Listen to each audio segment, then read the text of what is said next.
So a few days ago you saw the video for Houbigant's Fougère Royale I did with Cara, and in this video I sat with Elizabetta Perris of Perris Monte Carlo and Houbigant, the owner of both brands, and we discussed several of the fragrances in both brands. Of course, we also discussed some of the notes in some of the fragrances like Quelques Fleurs Jardin Secret, a new one, and in this video you'll find out how to have a chance at winning a full bottle of Quelques Fleurs Jardin Secret, coming right up.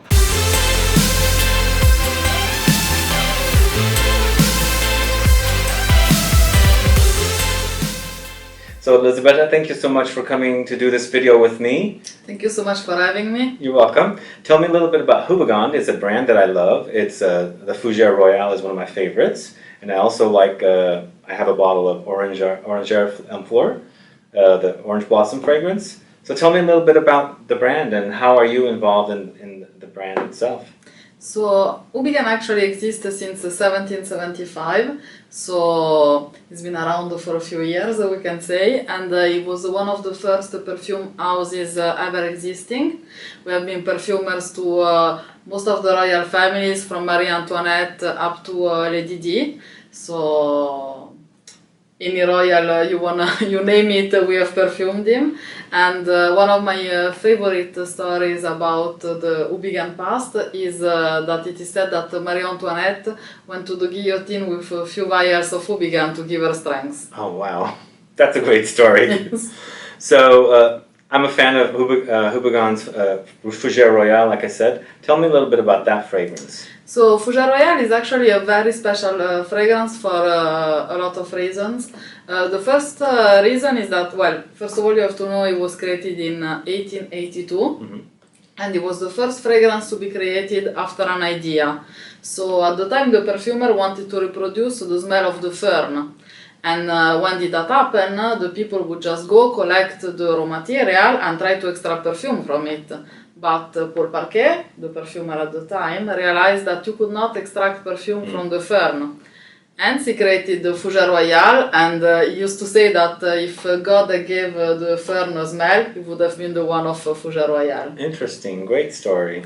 And the other reason why Fougère Royale is quite special is because it created the whole Fougère category, which is one of the most popular men categories still today in the perfumes. It is.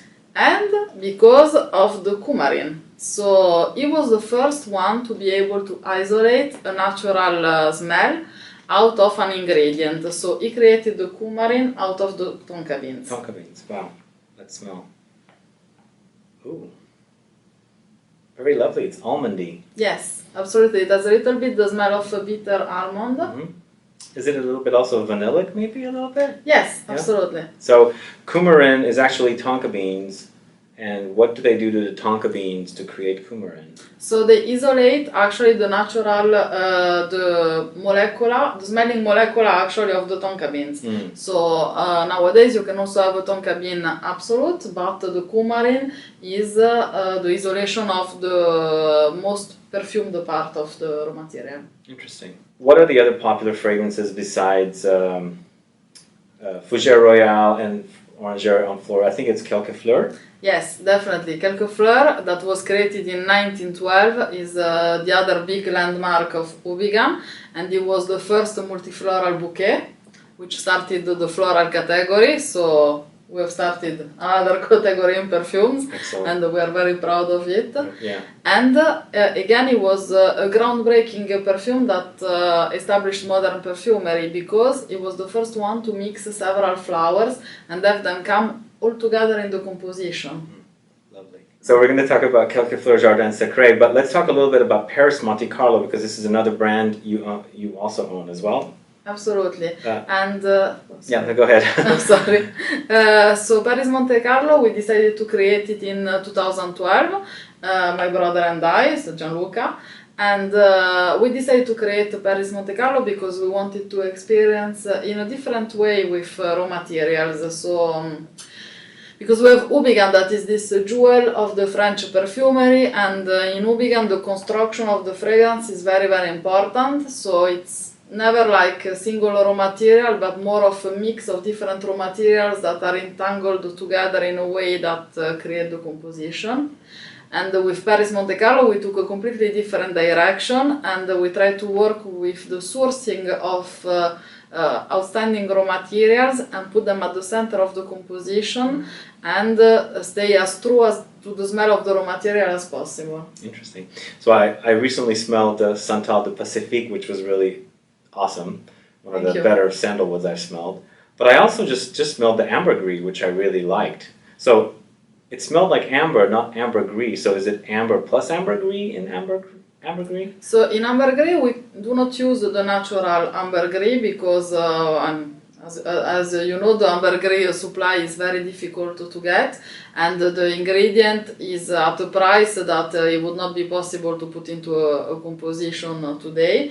So we had the chance to work with the actual Ambre Gris, and we reconstructed fragrance that for us is what represents the Ambre Gris, using other natural raw materials. Interesting. So what's the most popular or the best-selling fragrance in Perris Monte Carlo line? I have to say that all of them are equally popular, because the beauty of niche perfumery is that everyone can express themselves in the way they want. So there is no gender, there is no trend, and so all of them have their fans, let's say. I see. So for Perris Monte Carlo, I know about the rose you have. Is it Rose de Taif? Absolutely. And do you know where Taif is? Well, I didn't know, but I knew it was somewhere in the Middle East. Yes, it's actually a city on top of a mountain in Saudi Arabia. Oh, wow. And a little bit as in wine, you know, when you take a grape that come from France and you use it to grow wine in California or in South Africa, you don't get at all the same wine. It's a little bit the same way with the rose. A lot of the difference in the smell come from the soil, the climate, the weather, and yeah, exactly. Wow. So so the fact that this rose grows at 4,000 meters height confers to it a completely different smell. Interesting. And to show you that, I'm gonna give you two roses. One is the Turkish rose, and the other one is the Rose de Taif. So, Saudi Arabia is not a country everybody can travel to. How do you get the rose from there? So it's actually Gianluca, my brother, who heard about the rose during one of his travels, and then he asked to the royal family, because it's part of the royal family, the plantation, so to the I'm not sure if it was the governor of Taif. I'm not sure if he was the ambassador or the governor of Taif, to visit the facilities, and he was allowed to go there to source the raw material. Wow, awesome. Oh, wow. One of them is much quieter, much subdued. Is the Turkish one? Yes. Because the Rose de Taif, the Taif rose is reminding me of your perfume. Absolutely. So it's the same. Exactly, the same rose, and as I said before, we wanted to be as true to the raw material as possible. So we really try to be consistent with the perfume we create. Wow. And you can tell that it has a citronelle. It's very citrusy, yeah? Yes, and it's actually the raw material that has this citrusy note in the head. Wow. Not something that we added on our own. Interesting. Wow. Beautiful. It's really beautiful. Can you wear this? It's a usually it's, I mean, you can wear it, but not every day, let's say. I see. It's beautiful, yeah. The other one, I'm having a hard time. Is it because the Rose de Taif is kind of taking over? I mean, I can't smell it almost. I think so. Yeah. I think it's because the Rose de Taif is taking over, and also because it's the dilution of the raw materials, but the Turkish rose is a little bit more softer. Okay, yeah. I also have here a Moroccan rose, if you want. Let's try that one.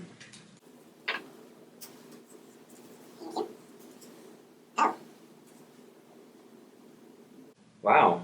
Is this a greener rose? Herbal. Yes, you could say that, because again, the different soil and the different climate. Wow, so different. Beautiful. It's amazing the number of varieties of raw materials you can have. Interesting, yeah.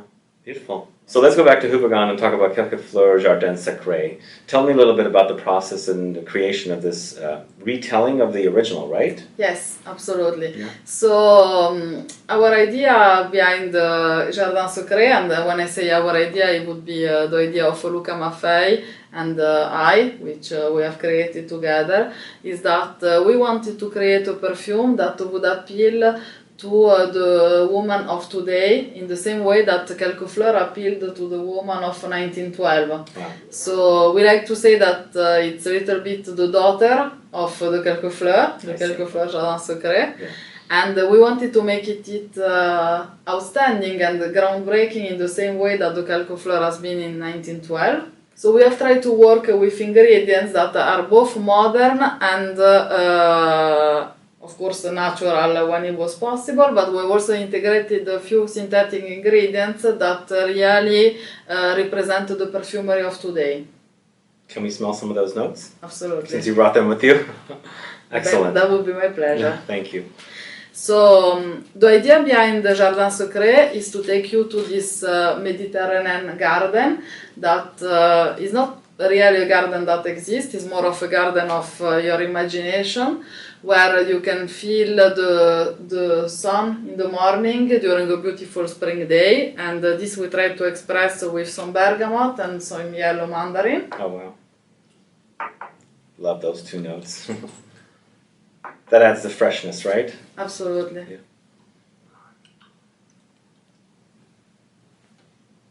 This is the bergamot. Ooh, very juicy.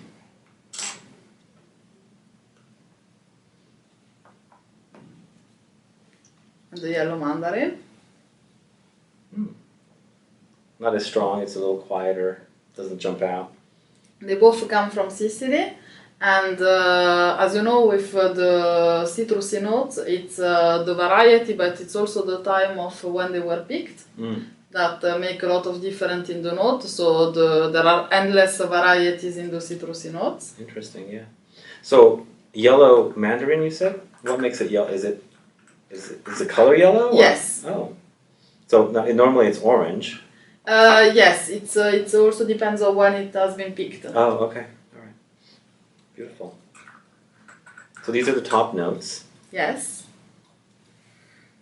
And also to continue with the Mediterranean garden feel, we have put in some neroli and some orange blossom. Oh, beautiful. Two of my favorite notes.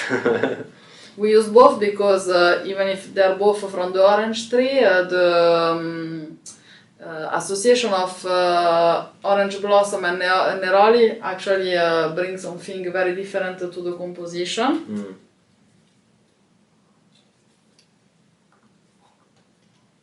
This is beautiful. When you smell the neroli and the orange blossom together, you find the neroli that actually much more drier, and the orange blossom, well, like it says, very blossoming, very full, very round. Oh, this is... Oh, wow. Yes, orange blossom and neroli. Interesting. Both beautiful. It is said that the orange tree is one of the best gifts to the perfumers because we can use all the ingredients that come from the orange tree, from the neroli to the orange blossom to the petit grain to the orange itself, and I think this is really an expression of it. You have so many different raw materials coming out of the same base. I grew up around orange trees, so I remember the flowers and the leaves. As children, we'd pick the leaves, and I love the petitgrain note a lot. Yes. Yeah. So this doesn't have petitgrain. No. And we use the eau de Brou in Orange en Fleur, that is one of your favorites, and it's another kind of petit grain, and it's one that was used in the past but has been forgotten ever since, and we brought it back with Orange en Fleur. Oh wow, okay. Then in the heart of the fragrance, we decided to go with some flowers that have more of a green note, rather than the white flowers opulency. And The main note in the heart is the Narcissus.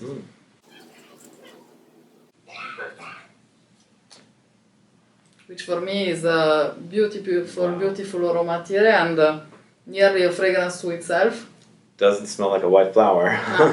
Wow. This is really deep and rich. Kind of dirty also a little bit. Yes, a little bit. Wow. And what's giving it the smokiness? It's the flower It's the itself. flower, wow. Interesting, yeah. And so yellow too compared to the others. Yes. Yes, this is pure absolute. As you know, the citrusy notes are only essential oils Okay. because of the extraction method. So this is why the color of the Narcissus is so rich. I see, makes sense. The only one that has a little bit the same color to it is the orange blossom that is also an absolute. Yeah, I could see it's a little darker. It's much stronger than the Neroli too. Like I think you mentioned that, yeah. Definitely. Wow, beautiful. And then we used some ambrette seeds. That is what the perfumers like to call today the natural musk. Interesting. And where does ambrette come from? It comes from a tree that has a very, very difficult name to pronounce. It's all right. Oh, wow. Interesting. It's almost like it's clean, but it's dirty at the same time. Very woody too. Very woody. Yeah. And then we also used some ambroxan inside and some javanol that, as you know, are two synthetic notes, but that bring the clear aspect to the fragrance, so it kind of leaves you a little bit drifting off with the air and the sea. Beautiful. Ambroxan is a synthetic version of Ambre Gris. Yes. So I'm smelling the Ambroxan. Ambroxan. Yeah, it's very clean. Wow. It's become very popular lately. Yes. Very popular. It's a very popular note. Woody also, right? Okay. And also the woody aspect is also complemented by the javanol. Javanol.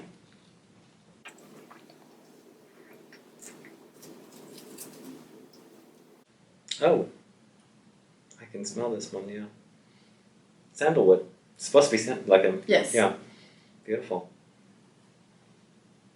So, why did they have to come up, I don't know if this might be a too technical question, but since they have ISO E Super, which is sandalwood, how come a new one called Javanol that's also similar to smelling like sandalwood? Yeah, it might be too technical. It's very technical. Why do they come up with a new one? Maybe it has different... It's a different variety. Like a tree, maybe, different tree. Yes. So these are the notes that went into making... Yes, this is the main notes in the composition. Great. So what do you see in the future for Houbigant? So actually, and it's a little bit of a spoiler I'm giving you, we are reworking for 2018 on a fragrance that was actually launched in 1918. Oh wow! So it's a one of your previous releases Yes. that you're bringing back. Absolutely. Just like you brought back Fougère Royale in 2010. Exactly. Okay. Can we get a little hint of what it is? I already told you too much. Will you launch it at Exenze in Milan? Yes, Oh, I cool. will. And we have two new fragrances coming this fall for Perris Monte Carlo. Oh, cool. And who are the noses behind these fragrances? It's always Gianluca, Okay. of course. That's your and, brother? Yes, and he collaborated with nose in Roberte. Robert. Okay. Excellent. And we have previewed them in Essence, so I can give you the names. It's a Cacao Aztec. So it's a cacao. I smelled those, yeah. And the tuberose. I did smell those, yes. Nice, yeah. I smelled the tuberose, actually. Excellent. Great. So, Elisabetta, thank you so much for doing this video with me. Thank you. Thank you. Thanks so much for watching this video with Elizabetta Perris of Perris Monte Carlo and Houbigant.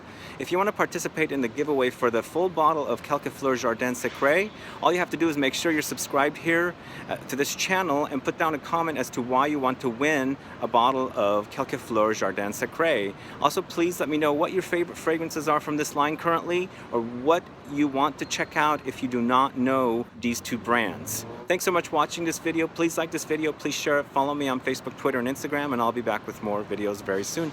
Have a good one. Goodbye.